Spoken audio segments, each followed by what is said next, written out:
அண்ணே வாங்கண்ணே, ஒரு ஃபோன் கூட போடல, திடுத்துப்புன்னு வந்திருக்க. சரிண்ணே வா, வந்து உட்காரு. ஒன்றும் இல்லைம்மா, சும்மா உங்களை எல்லாரையும் பார்க்கணும் போல இருந்தது, அதான் வந்தேன். சரிண்ணே உட்காரு. குமார் எங்கம்மா? இதோ உள்ளதானே இருக்கான், ஒரு நிமிஷம். குமாரே, டே குமாரே, மாமா வந்திருக்காரு பாரு, ஹாலுக்கு வா. அப்புறம்ண்ணே மைனி ரவி எல்லாம் எப்படி இருக்காங்க? நல்லா இருக்காங்கம்மா. வாங்க மாமா, எப்போ வந்தீங்க? இப்பதான் வந்தீங்களா? இப்பதான் வந்தேன்ப்பா. அப்புறம் கல்யாண வேலையெல்லாம் எப்படி போகுது? நல்லா போகுது மாமா. ஒன்னும் இல்லப்பா, இந்த கல்யாணத்தை எந்த பிரச்சனையும் இல்லாம நடத்தி முடிச்சுடு. வீட்டுக்கு ஒத்த ஆம்பளை பையன், நீ தான் 2 தங்கச்சிகளை நல்லா பாத்துக்கணும். நான் பண்ண தப்ப நீ திரும்பி பண்ணிடக்கூடாதுப்பா. புரியுது மாமா. அவங்க நம்மளை விட ரொம்பவே பணக்காரங்க, நம்மள அவங்க கிட்ட ஒப்பிட்டு கூட பார்க்க முடியாது. ஆனா நம்ம வீட்டு பொண்ணு மீனாவை நல்ல சந்தோஷமா கௌரவமா தான் வச்சிருக்காங்க. ஆதியவும் நல்லபடியா பாத்துக்கிடுவாங்க. கடவுள் கிருபையில இன்னாருக்கு இன்னாருன்னு முடிச்சு போட்டது கிருஷ்ணாவுக்கும் ஆதிக்கும் தான். ஏற்கனவே கல்யாணம் நடந்தாலும் இந்த கல்யாணத்துல எந்த பிரச்சனையும் இல்லாம நடக்கணும், புரியுதா? என்னண்ணே நீங்க அடிக்கடி எந்த பிரச்சனையும் இல்லாம நடத்தணும்னு சொல்லும்போது மனசுக்கு ஏதோ நெருடலா இருக்கு. ஏதாவது பிரச்சனையாண்ணே? இல்லம்மா, எந்த பிரச்சனையும் இல்ல. என் தங்கச்சி வீட்டுல 3 பிள்ளைங்க, 3 பிள்ளைங்களுக்கும் கல்யாணம் நடந்தாச்சு. இருந்தாலும் இது கடைசி கல்யாணம் இல்லையா? ஊர் அறிய நடக்கும்போது ஒரு பிரச்சனையும் இல்லாம கௌரவமா நடக்கணும்ல. அது மட்டும் இல்லாம அவங்க ரொம்ப பெரிய இடம். சின்னதா ஏதாவது பிரச்சனை வந்து நின்னு போயிடுச்சுன்னு வச்சுக்கோ, பொம்பளை பிள்ளை நம்ம வீட்டு பிள்ளை இல்லாமா வாழ்க்கை பாதிக்கப்பட்டக்கூடாது இல்ல, அதனாலதான் சொல்றேன். குமாரு, மாமா கொஞ்சம் பணம் கொண்டு வந்திருக்கேன், கொஞ்சம் வாங்கிக்கிறியா? இல்ல மாமா, பணம் என்கிட்ட ஏற்கனவே இருக்கு. ஏப்பா, நீ ஒருத்தனா எவ்வளவுதான் அட்ஜஸ்ட் பண்ணுவ? அங்கிட்டு இங்கிட்டு நீ உருள்றது, பணத்தை கேட்கறது, அலையிறது எல்லாமே எனக்கும் தெரியும்பா. யார் யார்ட்டையோ பணம் கேட்கிற, இந்த மாமாட்ட கேட்கணும்னு உனக்கு தோணவே இல்லையேப்பா? இல்லைன்னா இந்த மாமாவை நீ அந்நியமா நினைச்சிட்டியா? மாமா, நீங்க உரிமையோட வீட்டு படியேறி வந்து உனக்கு எதுவும் தேவையா, நான் இருக்கேன், எப்படி கல்யாண வேலை நடக்குது அப்படின்னு கேட்கறதே எனக்கு சந்தோஷம் மாமா. எனக்கு பணம் தேவைன்னா கண்டிப்பா உங்ககிட்ட தான் கேட்பேன். வேற யார்கிட்ட போய் கேட்கறது? தாய் மாமா நீங்க இருக்கும்போது இன்னொருத்தங்கிட்ட போய் நின்றுவனா? சரிப்பா, ரொம்ப சந்தோஷம். அப்புறம் உன் புருஷன் எப்பமா வராரு? இப்படி பிள்ளைக்கு கல்யாணம் இருக்கிற சமயத்துல இப்படி வராம இருக்கிறது எப்படிமா இருக்கு பாக்குறதுக்கு? அண்ணே அவரை பற்றி தான் உங்களுக்கு தெரியும்ல. நம்ம என்ன நடந்தாலும் சிரிச்சுட்டு மறுதர அந்த ஆள்கிட்ட போய் பேசிடுவோம். அவர் மனசு ரொம்ப லேசான மனசு. லாஸ்ட் டைம் கொஞ்சம் நம்ம பிள்ளைக்கும் மருமக பிள்ளைக்கும் கொஞ்சம் மனஸ்தாபம் கை கலப்பாயிடுச்சுல. அதை பார்த்ததுலேருந்து சின்ன மருமனை எப்படி நேரில் பார்க்கன்னு அவர் வரவே மாட்டேங்காரு. எவ்வளோ நாளைக்கு தான் பயந்து பயந்து ஒழிய முடியும்? நானும் சொல்லிட்டேன், அவருக்கு ஒரு மாதிரி இருக்குது, ஒரு மாதிரி இருக்குங்காரு. நம்ம ஃபோர்ஸ் பண்ண முடியாதுல்ல, லீவும் கிடைக்கலையாம். நான் சரி கல்யாணத்துக்கு 2 நாள் முந்தையாவது வாங்க அப்படின்னு சொல்லி வச்சுருக்கேன். இப்போ குமார் இருக்கிறதுனால பிரச்சனை இல்லை, எல்லா வேலையும் அவனே பார்த்துக்கிறான். எவ்வளவு நாளைக்கு தான் மாப்பிள்ள ஒளிய போறாங்க? என்னைக்குனாலும் வந்து பேசி பழகி தானே ஆகணும். நீங்க சொல்றதும் சரிதானே. சரிம்மா, வரதட்சணை எவ்வளவு கேட்டிருக்காங்க? அண்ணே அவங்க இவ்வளவுதான் வேணும்னு கேட்கல. நம்ம ஆதிக்கு எவ்வளவு செஞ்சு வச்சிருக்கோமோ அதை போட்டு அனுப்பிடலான்னு இருக்கோம். என்னம்மா சொல்ற? 50 பவுனா? ஆமாண்ணே, காடுகரை அன்னைக்கு தாரேன்னு சொல்லிட்டாலானே, அதான் கூட எதுவும் செய்ய முடியல. கல்யாண செலவெல்லாம் குமார் தான் பாத்துக்கிறான். என்ன பண்றது, அவன் தலையில தான் எல்லா சுமையும் வச்ச மாதிரி இருக்கு. நான் இப்படி சொல்றேன்னு நினைக்காத வள்ளி, எப்படியாவது ஆதிக்கு 100 பவுன் போட்டுருங்க.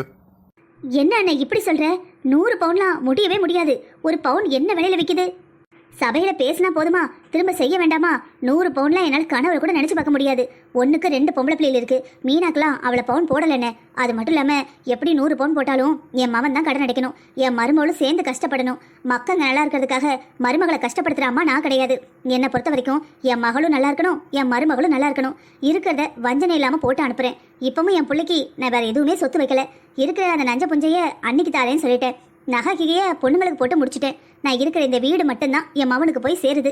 கடவுள் புண்ணியத்துல என் மகனும் மருமகளும் சந்தோஷமா ஆரோக்கியமா வாழணும். அவங்களுக்கு மற்ற உதவி செய்ய முடியாட்டாலும் என் உடம்புல உயிர் இருக்கிற வரைக்கும் எப்படியாவது என் மகனையும் மருமகளையும் ஏந்தி விட்டுருவேன். பேர பிள்ளைகளை வளர்த்து விட்டுருவேன். ஏதோ நம்மளால முடிஞ்சது. ரவி, நீ 4 இடத்துக்கு போறவன், உனக்கு நடைமுறை என்னன்னு தெரியும். எங்க வீட்டுல பேசும்போது 50 பவுன் பேசினது அவங்களுக்கும் தெரியும். ஒரு அப்பாவா நான் இப்படி சொல்லக்கூடாது. என்ன இருந்தாலும் ரவியையும் கிருஷ்ணாவையும் கம்பேர் பண்ணா ரவி எங்க கிருஷ்ணா எங்க? அவங்க ஸ்டேட்டஸ்க்கு ஏற்ற மாதிரி ஒரு 100 பவுனாவது போட்டாதான் நல்லா இருக்கும்பா. இங்க எல்லாருக்கும் தெரியும், கல்யாணம் வரைக்கும் வந்து நின்று போய் மறுபடியும் அவங்க கல்யாணம் நடக்கிறது. அதனால யாரும் நாக்கு மேல பால் போட்டு பேசிடக்கூடாது. பாரு, அம்மா தான் புரியாம பேசுறா, இங்க எப்படியாவது செஞ்சிருப்பா. சரிங்க மாமா, நீங்க சொன்னீங்கன்னா அதுல 1000 அர்த்தம் இருக்கும். கண்டிப்பா நான் செய்யறேன். சரிப்பா, நான் போயிட்டு வரட்டா? போயிட்டு வாங்க மாமா. வள்ளி, ஏதாவது வேலை இருந்ததுன்னா போனை போடு. இல்ல இல்ல இல்ல வேண்டாம், போனை போடாத. நானே நைட் உனக்கு போன் போடுதேன். அப்ப ஏதாவது வேலை இருந்ததுன்னா சொல்லு, நான் கிளம்பி வந்துடுறேன். சரியா? தப்பா நினைக்காத வள்ளி. உங்க அண்ணி கொஞ்சம் கோவமா தான் இருக்கா. ஆதி மாதிரி நல்ல பிள்ளைய பொண்ணு கொடுக்கலன்னா எப்படி கோவம் இல்லாம இருக்கும்? நானே உனக்கு போன் போடுதேன். சரியா? சரிண்ணே. என்னம்மா, மாமா வந்துட்டு போனதுக்கு அப்புறம் முகமே மாறி போச்சு. இந்த பாரு குமாரு, அண்ணன் சொன்னதெல்லாம் நீ மனசுல வச்சுக்காத. நம்ம அவளுக்கு எடுத்து வச்சிருக்க நகைங்களை போட்டா போதும். தேவையில்லாம ஆடம்பர செலவு பண்ண வேண்டாம். அகலக்கால் வச்சா கஷ்டப்பட போறது நீதான்ப்பா.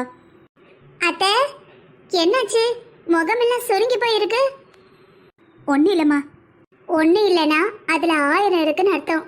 என்ன விஷயம் சொல்லுங்க. முத்து, எங்க மாமா வந்தாரு. ஆதிக்கு கல்யாணத்துக்கு என்னென்ன செய்ய போறீங்கன்னு எல்லாத்தையும் கேட்டாரு. 50 பவுன் போட வேண்டாம், 100 பவுனா போட்டுருங்க. அப்பந்தான் கொஞ்சம் சபைக்கு கௌரவமா இருக்கும்னு சொல்லிட்டு போறாரு. அதான் கடனோட கடனா செஞ்சிடலாங்கிறேன். அம்மா கவலைப்படுறாங்க. வேண்டாம், அகலக்கால் வைக்காதேங்கிறாங்க. அத்தை, கவலைப்படாதீங்க. சித்தப்பா சொன்ன மாதிரி நம்ம 100 பவுனே போட்டுடலாம். ஒன்றும் பிரச்சனை இல்லை. என்னம்மா முத்து, நீயும் பொய்யாம பேசிட்டு இருக்க. ஒரு பவுனு 60,000 தாண்டி போய்கிட்டு இருக்கு. இப்ப எப்படி இன்னும் 50 பவுன் எடுக்க முடியும்? அதுவும் கிட்டத்தட்ட 4 நாள் தான் இருக்கு. இதுக்குள்ள எப்படி எடுப்போம்? பேசாம இருமா. நீ வேற ஏதாவது பிரச்சனை இழுத்து விட்டுறாது. போடுறேன்னு சொல்லிட்டா போட்டே ஆகணும்.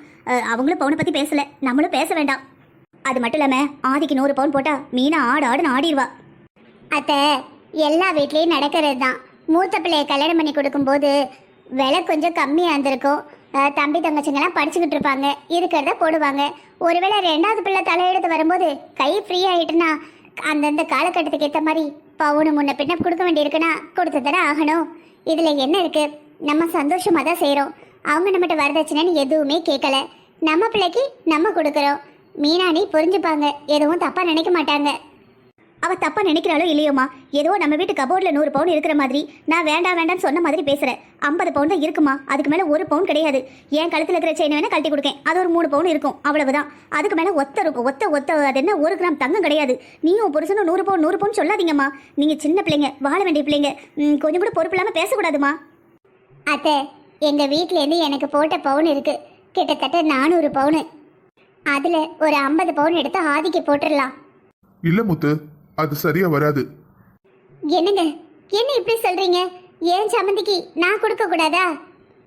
இல்லம்மா முத்து, அவன் சொல்றது கரெக்டு தான். ஓ நகை எடுத்து போடுறது கூடவே கூடாது. வெளியே கூட கடன் வாங்கிடலாம். ஆனா வீட்டுக்கு வந்த மருமகளோட நகையை எடுக்கக்கூடாதுமா, அது நல்லா இருக்காது. அத்தை, ஏற்கனவே உங்க பிள்ளை வெளியேந்து நிறைய கடன் வாங்கியிருக்காங்க. அதுக்கு வட்டியை கட்டணும். இன்னும் நம்ம 50 பவுனுக்கு தேவையான நகையை, பணத்தை நமக்கு யாரு கொடுக்க போறா? பணத்தை வச்சுக்கிட்டு இந்தாங்க நிக்க போறாங்களா? அப்படியே கூப்பிட்டு கொடுத்தா கூட மாசம் நம்ம சம்பாதிக்கிறது வட்டிக்கே சரியா போயிடும். எங்க வீட்டுல போட்ட பவுனு அப்படியே உட்கார்ந்த இடத்துலயே இருக்கு. நானே எதுவும் போடுறதில்ல. ஒருவேளை அதுல 50 பவுன் போட்டோன்னா நாளைக்கு உங்க பிள்ளை சம்பாதிக்கிறதெல்லாம் நானும் உங்க 2 பொண்ணுங்களை கொடுக்க மாட்டேன்ப்பா. எல்லாம் எனக்கு, என் பிள்ளைங்களுக்கு தான். உங்க 2 பொண்ணுங்களுக்கு கல்யாணத்துக்கு என்னென்ன செய்யணுமோ செஞ்சிருங்க. சீர்வரிசைய நானும் என் புருஷனும் செஞ்சிருவோம். அதுக்கப்புறம் கடனு, காட்சி, வரவு, செலவு எல்லாம் எங்களுக்கு மட்டும்தான். நாங்களாம் கொடுக்க மாட்டோம்ப்பா. பாடுற குமாரு, உன் பொண்டாட்டி நல்ல காமெடி பண்ற. நீ இப்படி சொன்ன மட்டும் நாங்க உன்னை தப்பா நினைச்சிருவோமா? நீ பத்திரமாத்து தங்கன்னு எங்களுக்கு தெரியுமா? முத்து, நடக்கிற கதையை பாரு. வேற ஏதாவது அரேஞ்ச் பண்ணலாம். இந்த பேச்சை இதோட விடு. சரிங்க, அப்ப நான் போய் கிச்சன்ல வேலை பார்க்கறேன். என்னாச்சு? அதுக்குள்ள முகம் இப்படி மாறிடுச்சு? எங்க வீட்டுல தான் ஏதாவது நல்ல காரியம் இல்லை ஏதாவது எடுத்து செய்யறதா இருக்கட்டும், கம்பெனி வாங்குறது, விற்கிறது, கொடுக்கறது, டீலிங் பண்றது, பார்ட்னர்ஷிப்பு, எதுலேயுமே என்னை பற்றி என்ன நினைக்கிறேன்னு எதையும் கேட்க மாட்டாங்க. 2 அண்ணனுங்களை தான் கேட்பாங்க. நான் அடிக்கடி நினச்சிப்பேன், நம்மளுக்கு கல்யாணம் நடந்து போனதுக்கு அப்புறம் நம்ம மாமியார் வீட்டில் கண்டிப்பாக நம்மகிட்ட கேட்பாங்க. அப்போ நம்ம இஷ்டப்படி நம்ம வாழ்க்கையை வாழலான்னு. ஆனால் இங்கேயே வந்து நான் சொல்கிறத யாரும் கேட்க மாட்டேங்கிறீங்க. பின்ன எனக்கு என்ன மதிப்பு இருக்குது? விடுங்க அத்தை, உங்கள் பொண்ணு கல்யாணம், நீங்களும் உங்கள் பையனும் நடத்துங்க. என்னை விட்டுருங்க. இதுக்கப்புறம் எதுலேயுமே என்னை கூப்பிடாதீங்க. என்ன முத்து, ஆதியோட அண்ணி நீ எதிரையும் கூப்பிடாதீங்கன்னா என்ன அர்த்தம்? என் இடத்துல இருந்து நீ தானே எல்லாத்தையும் செய்யணும். இல்லத்த, எப்போ என் நகை வேணான்னு சொல்லிட்டீங்களோ அப்போவே எனக்கு உங்கள் பொண்ணுங்க மேலே உரிமை இல்லைன்னு சொல்லிட்டீங்க. வேணாத்த, நான் யாரோ மாதிரி கல்யாணத்துக்கு வந்துட்டு யாரோ மாதிரி திரும்பி வந்துடுவேன். இந்த வீட்டு மருமகளாகவோ உங்கள் பிள்ளையோட பொண்டாட்டியாகவோ என்னை எதையும் செய்ய சொல்லாதீங்க. ஏன்னா நான் செய்ய மாட்டேன்னு சொல்லலை, நீங்கள் தான் என்னை செய்யக்கூடாதுன்னு ஒதுக்கி வச்சிருக்கீங்க. என்ன முத்து, பெரிய வார்த்தைலாம் பேசுற? எதுக்கு துண்டு தெரிச்சு பேசுற? குடும்பத்தை உடைக்காத முத்து. நான் எங்க குடும்பத்தை உடைக்கிறேன்? நீங்க தான் உங்க குடும்பத்துல என்ன ஒரு ஆளை ஏத்துக்கவே இல்லை. நான் யாரோ தானே. வட்டிக்கு கடன் கொடுக்கறவன்ட்ட கூட வாங்குவீங்க, ஆனா கட்டின பொண்டாட்டிக்கிட்ட வாங்க மாட்டீங்க, அப்படித்தானே? சரி சரி, கோவப்படாத. டேய் குமார், அவ சொன்ன மாதிரி அவளோட 50 பவுன் எடுத்துக்க. தங்கச்சி கல்யாணம் முடிஞ்சதுக்கப்புறம் உன் கம்பெனிலேருந்து வந்த உடனே கரெக்டாக 50 பவுனுக்கு மேலேயே அவளுக்கு செஞ்சு போட்டுட்டு அதுக்கப்புறம் மற்ற வரவு செலவை பாரு. சரிங்க அத்தை, சாப்பாடு எடுத்து வைக்கிறேன், சாப்பிட வாங்க. அம்மா, இப்போதான் என் மருமக முகம் நல்லா இருக்கு. எப்படி இருக்கீங்க சம்பந்தி? வீட்டில் கல்யாண வேலையெல்லாம் எப்படி போகுது? நல்லா இருக்கேன் மதனி. வீட்டில் நல்லா போகுது கல்யாண வேலையெல்லாம். அது என்ன சொல்ல, நாள் போகிறதே தெரிய மாட்டேங்குது, வரதும் தெரிய மாட்டேங்குது. நீங்கள் வேற கூப்பிட்டீங்களா? என்ன ஏதோன்னு அப்படியே எல்லாத்தையும் போட்டுட்டு ஓடி வந்துட்டேன். சும்மா தான் கூப்பிட்டீங்களா மதனி? ஒன்றும் இல்லை, முத்தோட நகைங்களை உங்ககிட்ட கொடுக்கணும். நான் பார்த்தேன், இன்னைக்கு நல்ல நல்லா இருக்குது. அப்போ இன்னைக்கு கொண்டு போயிட்டீங்கன்னா கல்யாணத்துக்கு அவள் போடனா போடுவாள்ல. என்ன மதனி சொல்கிறீங்க? ஏற்கனவே 400 பவுன் நீங்கள் கொடுத்துட்டீங்களே. இருக்கட்டும், இது இப்போ லேட்டஸ்ட்டாக வந்த டிசைனு, அதான் உங்கள்கிட்ட கொடுத்து அனுப்பலான்னு வர சொன்னேன். நானே தான் வந்திருக்கணும். எல்லாரும் ஆஃபீஸ் போயிருக்காங்க. இது மத்தியானம் வீட்டுக்கு சாப்பிட வர நேரம். அப்போ அந்த நேரத்துக்கு சமையல்லாம் சமைச்சு வச்சுட்டு கொஞ்சம் ரெடியாக வீட்டில் ஒரு ஆள் இருக்கணும். நம்ம இருந்த பிள்ளைங்க நல்லா சாப்பிடுவாங்க, நம்ம இல்லைன்னா பேருக்கு சாப்பிட்டுட்டு ஓடிடுவாங்க. அதான் உங்களை அழைக்கிற மாதிரி ஆயிடுச்சு. எதுவும் தப்பாக நினச்சிக்காதீங்க. நான் தான் வீட்டில் கொண்டு வந்து கொடுத்துருக்கணும். கொஞ்சம் வேலை இருக்கிறதுனால தான். மற்ற பொருள்னா கூட டிரைவர் இல்லை வீட்டில் இருக்கிறவங்க யார்ட்டையாவது கொடுத்து விட்டுருவேன். நகைங்களா இருக்கா, அதான் சம்மந்தப்பட்ட நம்மளே பார்த்துக்கலாமேனு. பரவாயில்ல மதனி, இருக்கட்டும். ரொம்ப கனமாக இருக்கு மதனி. ஆமாம், இது எல்லாமே வைர நகைங்க. இளையவன் அங்கங்கன்னு மீட்டிங் போவான்ல, அந்தந்த ஊரில் என்ன லேட்டஸ்ட்டாக அப்போ வந்திருக்கோ எல்லாத்தையும் வாங்கி வச்சிருவான். இவ்வளோ நாளைக்கும் தங்கச்சிக்கு வாங்கி கொடுத்தான், இதுக்கப்புறம் உங்கள் பொண்ணுக்கும் வாங்குவான். ஆல்ரெடி உங்கள் பொண்ணுக்கும் இதே மாதிரி ஒரு செட்டை செஞ்சு வச்சிருக்கான்.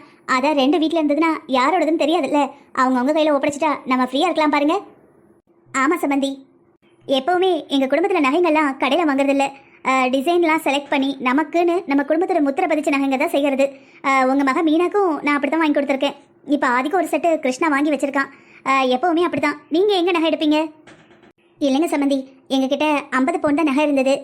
உங்கள் பொண்ணு முத்து தான் என்னோட 50 பவுனையும் போட்டு 100 பவுனை செஞ்சுருவோம். பின்னாடி கம்பெனிலேருந்து வருமானம் வரும்போது உங்கள் பிள்ளை செஞ்சு தருவார்.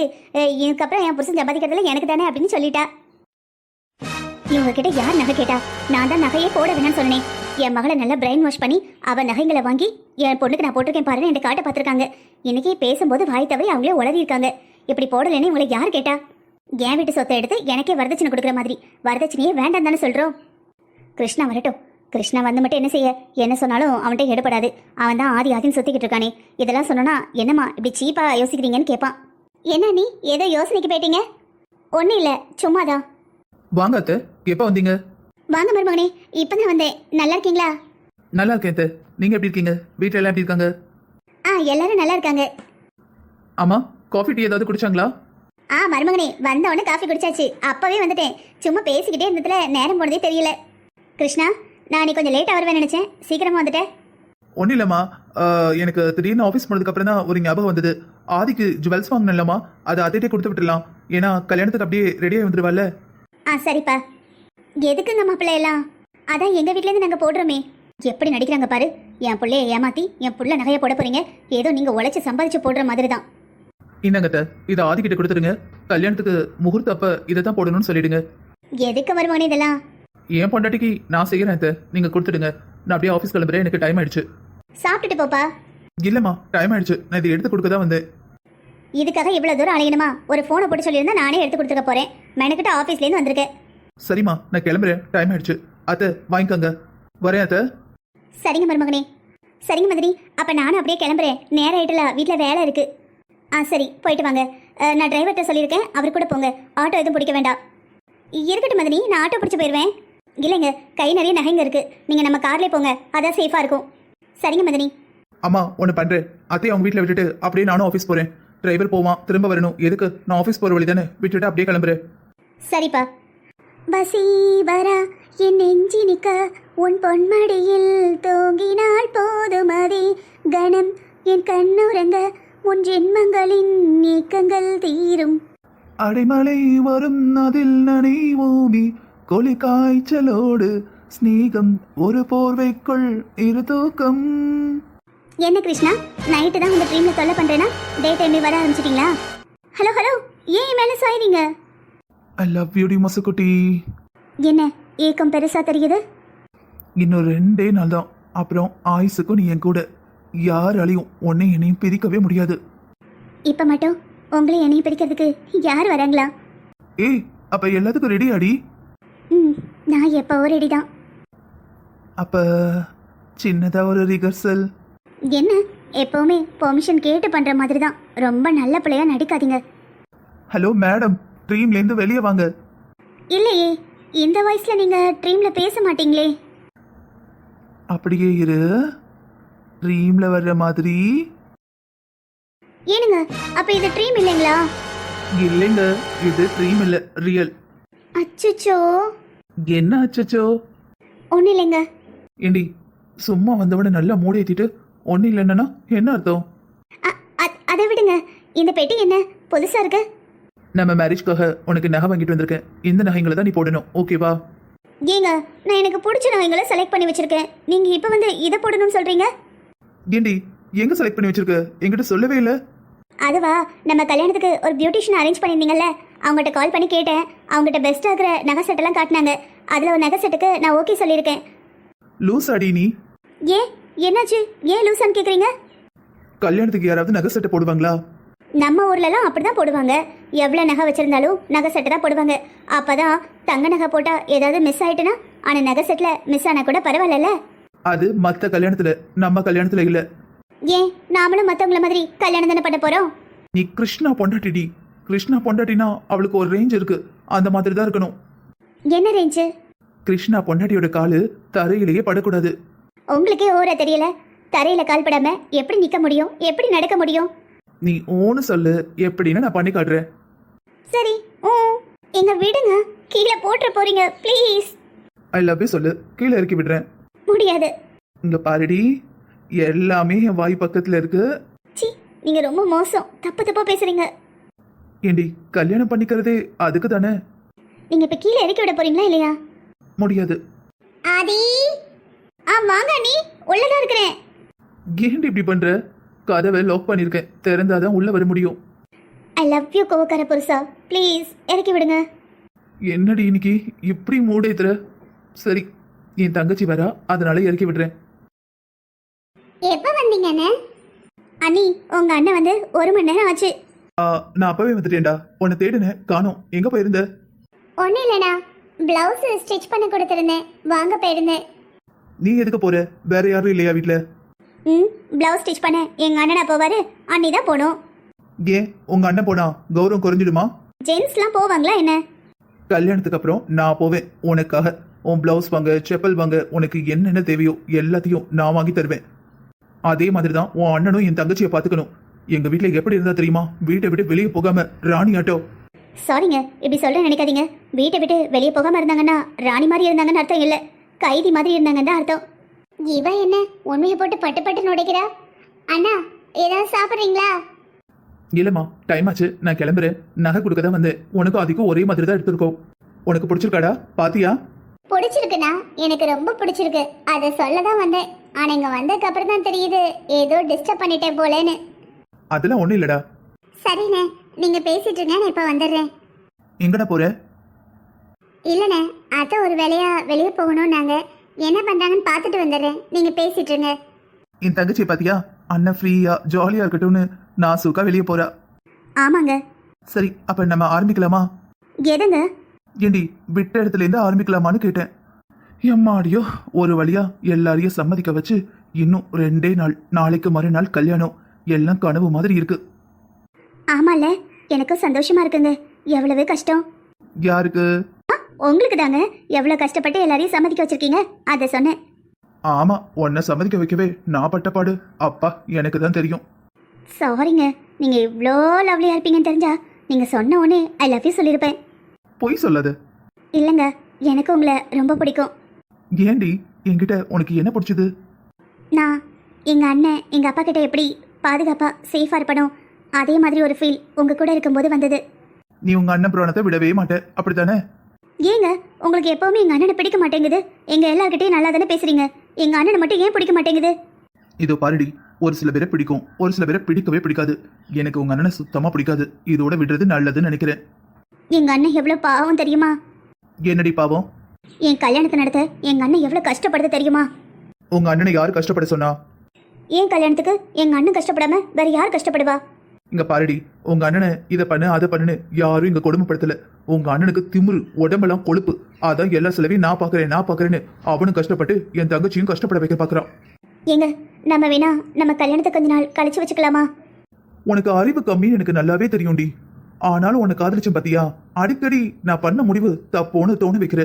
நாளைக்கு ஒரு நாள் இருக்கு, நாளை கல்யாணம். இப்போ உங்க அண்ணனுக்காக கல்யாணத்தை தள்ளி வைக்கலாமான்னு கேக்குற. என் மேல உனக்கு பாசமே இல்லைல்ல? உன்னை விட்டு இருக்கிற ஒவ்வொரு நிமிஷமும் எனக்கு வருஷம் மாதிரி இருக்கு. எப்படா உன்னை கல்யாணம் பண்ணி என் கையில தூக்கிட்டு போவேன்னு காத்திருக்கேன். காலையில பெட்ல இருந்து எந்திக்கும் போது பொருளும் போது திரும்பினா என் குட்டிமா முகம் இருந்தா எப்படி இருக்கும்னு தோணுது. ஆனா உனக்கு அப்படி தோணல. என்ன நீ மிஸ் பண்ணல? நான் தான் மக்கு தானே, பின்ன ஏன் என்ன கல்யாணம் பண்ணிக்கணும்னு நினைக்கிறீங்க? வேற யாரையாவது கல்யாணம் பண்ணிக்க வேண்டியதானே? ஏண்டி ஏட்டிக்கு போட்டி பேசுறேன்னு வச்சுக்கோ, செம்ம டென்ஷன் ஆயிடுவேன். இந்த மக்கு ஏற்கனவே என் பொண்டாட்டி ஆயிட்டா, இதுக்கப்புறம் எப்படி மாத்த முடியும்? ஓ, அப்ப மாத்த முடிஞ்சா மாத்திடுவீங்க, மாத்த முடியலன்னு தான் கட்டிக்கிறீங்க. ஆமா, இவ பெரிய மைசூர் மகாராணி, இவ என் பொண்டாட்டி ஆயிட்டா, இவ்வளவு மாத்த முடியாதுன்னு பயந்து போய் கிடக்குற. ஏண்டி நீ வேற? இப்பவே உங்களுக்கு நான் சலிச்சு போயிட்டேன்ல. வேணா மொசக்குட்டி, எனக்கு தான் புத்தி கம்மியே, நான் தான் முட்டாளே, நான் தான் மக்கு. பின்ன எதுக்கு என் பின்னாடியே சுத்தி வரீங்க? என்னடி பண்றது? இந்த மக்கு தான் என் உசுறு, இந்த மக்கு தான் என் உலகம், நீ தான் எனக்கு எல்லாம். ஆம்பளைங்கிற திமிரோட கம்பீரத்தோட சுத்திக்கிட்டு இருந்தேன். என்னைக்கு உன்னை பார்த்தனும் அன்னைக்கு உன் பின்னாடி சுத்த ஆரம்பிச்சவன் தான். இன்னும் விடுதலையாகிற வாய்ப்பே கிடைக்கல. பாத்தீங்களா, இப்போ விடுதலை அது இதுன்னு பேசுறீங்க. நீ ஒன்னே ஒண்ணு பண்ணு, நான் உன்னை ரொம்ப புத்திசாலின்னு ஒத்துக்கிறேன். என்ன பண்ணணும் சொல்லுங்க. நீ என்ன அப்படியே இறுக்கமா 2 பேருக்கு இடையில காத்தே போகாத மாதிரி இறுக்கி கட்டி பிடிச்சுக்கோ. நீ ரொம்ப அறிவாளி, இந்த உலகத்திலேயே நீ தான் புத்திசாலின்னு ஒத்துக்கிறேன். அஸ்கு பஸ்கு, எவ்வளவு அழகா ஏமாத்துறீங்க. நான் என்ன சின்ன பொண்ணா? அடியே மொசக்குட்டி, நீ எனக்கு வேணும்டி. இன்னும் 2 நாள் தானே. ஆனா 2 நாளும் மொசக்குட்டியை விட்டு இருக்க முடியலையே.